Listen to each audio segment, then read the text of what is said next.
سورہ یاسین کو قرآن کا دل کہا جاتا ہے، اور دل نکال دو تو آدمی ختم ہو جاتا ہے۔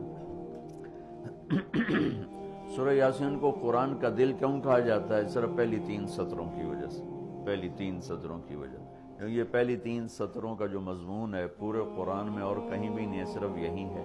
اگلی ساری سورہ یاسین اور باقی قرآن ایک جیسا ہی ہے، وہی احکام ہیں، وہی حلال حرام۔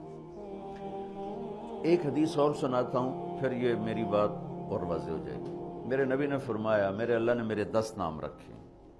جس سے پیار ہوتا ہے نا اس کو آدمی کئی ناموں سے پکارتا ہے۔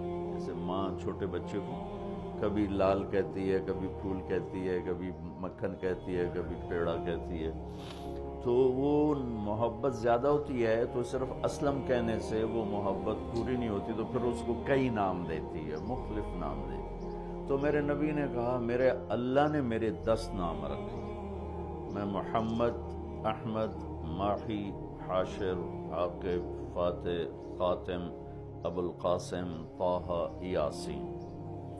یاسین میری بات ذہن میں رہے گی، یاسین، ٹھیک، میرے نبی کا نام ہے، طٰہٰ میرے نبی کا نام ہے، یاسین